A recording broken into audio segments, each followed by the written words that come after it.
મારું નામ પ્રિયા ટાકોદરા છે। અમે શીતળાકુંડ જુનાગઢ શીતળાકુંડ વિસ્તારમાં રહીએ છીએ। અમારો મેઇન પ્રશ્ન છે નીલકંઠ મહાદેવ મંદિરની શિવલિંગ ઉપર પાણી પડે છે, એ ઉપરાંત શીતળા માતાજીના મંદિર ઉપર તો શીતળા માની માથે જ પાણી પડે છે।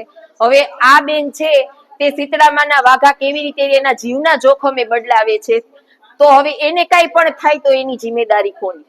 બીજું, આજે અમે 2 દિવસથી આંદોલન ઉપર ઉતર્યા છીએ, પણ તોય કોઈ પણ જાતનું કોઈ અમારી ખબર કે સાર સંભાળ લીધી નથી। અમે આંદોલન ઉપર બેઠા છીએ તોય કોઈને કોઈ અમારી કઈ પડી નથી। વોર્ડ નંબર 10 ના કોર્પોરેટર પલ્લવીબેન ઠાકર છે, છતાં એ 2 દિવસથી અમને કઈ જોવા આવ્યા નથી। એટલે આજે અમારે ન કારણે અમારે અહીંયા કોર્પોરેશને આવવું પડ્યું અને અમે એની ઉગ્ર રજૂઆત કરી છે। તો એમણે ઉગ્ર રજૂઆત કરવાથી એમણે અમને 2 દિવસનો ટાઈમ આપ્યો છે। 2 દિવસનો ટાઈમ આપ્યો છે। હવે અમે જોઈએ છીએ કે 2 દિવસમાં શું થાય છે। 50 લાખની ગ્રાન્ટ પાસ કરી છે, એને 4 મહિના થઈ ગયા, પણ 4 મહિનામાં શીતળાકુંડના મંદિરની એક ઈંટ પણ હલી નથી। એ અમારા માટે ખૂબ જ દુઃખજનક, કારણ કે મંદિરમાં અમે દીવા પણ નથી કરી શકતા। દીવા કરીએ તો તરત ઠરી જાય છે ને અમારી લાગણી બહુ જ દુભાય છે। બસ આ અમારે શીતળાકુંડનું રિનોવેશન જલ્દીમાં જલ્દી થાય એટલી જ અમારી પ્રાર્થના। આજરોજ અમારા વોર્ડ નંબર 10 માં જે ખૂબ જૂનો શીતળા કુંડ આવેલો છે એનું ધાર્મિક મહત્વ પણ ખૂબ છે અને ત્યાં નીલકંઠ મહાદેવનું મંદિર અને શીતળા માતા છે એ પોતે સાક્ષાત બિરાજે છે। ત્યારે એ વિસ્તારના રહીશો છે એ અમારી પાસે આવ્યા હતા। અમે 3 વોર્ડના કોર્પોરેટરો, અમે 4 વોર્ડના કોર્પોરેટરો છે, મનનભાઈ, પરાગભાઈ, ચંદ્રિકાબેન અને હું, અમે લોકો આ શીતળા કુંડ માટે એનું રિસ્ટોરેશન થાય એના માટેના પ્રયત્નો અમે જ્યારથી ચૂંટાયા ત્યારથી અમે કરી રહ્યા છીએ। અને એ પછી અમે ચૂંટાયા એ પછી અમે એ શીતળાકુંડ વિસ્તારની 2-3 વાર મુલાકાત લઈને ત્યાં કઈ રીતે રિસ્ટોરેશન થાય, એનો ડીપીઆર બને અને અમે લોકોએ એમાં ગ્રાન્ટ ફાળવણી કરી છે। લોક ભાગીદારીની જે ગ્રાન્ટ છે 70, 20 અને 10ની, એ અંતર્ગત આ શીતળા કુંડનું રિસ્ટોરેશન થવાનું છે।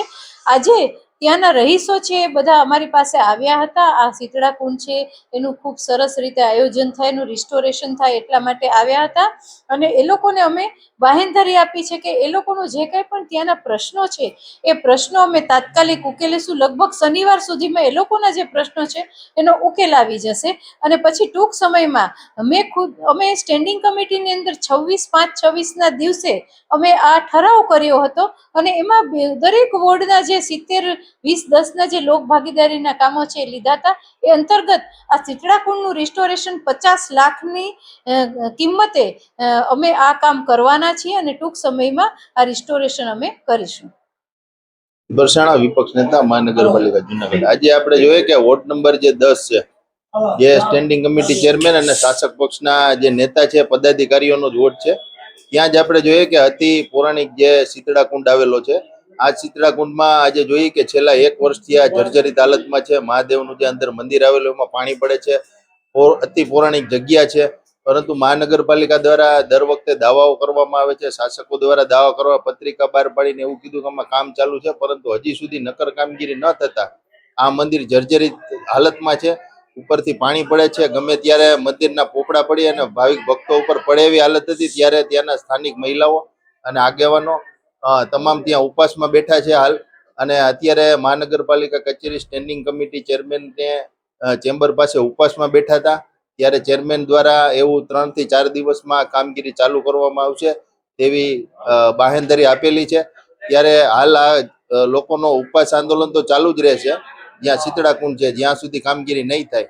પરંતુ આપણે જોઈએ કે જે શાસક પક્ષ છે, જે ખુદ એમના જ વોટ છે, એમાં જ કેટલા લોકો નારાજ છે ને એ પણ આપણે જોઈએ કે હિન્દુત્વની વાત થાય છે ત્યારે જે આપણે જોઈએ કે પૌરાણિક જે મંદિરો છે એના જીર્ણોદ્ધાર માટે 7મ 8મ આવે છે, હમણાં શીતળા માતાનો તહેવાર આવે છે, ત્યારે આ કામ તાત્કાલિક થાય અને જ્યાં સુધી નહીં થાય ત્યાં સુધી અહીંના જે સ્થાનિક લોકો છે ત્યાં ઉપવાસમાં બેસશે। અમે અમારા પ્રમુખ શ્રી મનોજભાઈ તથા અમારા કોર્પોરેટરો, અમારા કાર્યકરો તમામ એમને ટેકો આપ્યો હતો। વીરભાઈ મહેતાથી માંડીને તમામ જે આંદોલનનું સંચાલન કરે છે અને જ્યાં સુધી કામગીરી નહીં થાય ત્યાં સુધી ત્યાં ઉપવાસ આંદોલન ચાલુ જ રાખવાના। ખાસ કરીને જોવા જાય તો જે ગ્રાન્ટ આપી હતી, કોણે ગ્રાન્ટ આપી હતી, શા માટે? ખાસ કરીને આપણે જોઈએ કે 70-30માં ગ્રાન્ટ આપવામાં આવેલી હતી ધારાસભ્ય શ્રી દ્વારા, એ 25-26માં ગ્રાન્ટ આપવામાં, પરંતુ હજી સુધી આપણે જોઈએ કે એ 50 લાખ રૂપિયાનું જે કામ મંજૂર થયું હતું એ હજી સુધી કરવામાં નથી આવ્યું. હાલ હવે કે છે કે 2 થી 3 દિવસમાં અમે ઓર્ડર કાઢી અને કામગીરી ચાલુ કરાવશું. આપણે જોઈએ કે કેટલી ગંભીર બેદરકારીઓ દાખવવામાં આવે છે કે પૈસા હોવા છતાં પણ મંદિરનો જીર્ણોદ્ધાર નથી કામ ચાલુ થતું.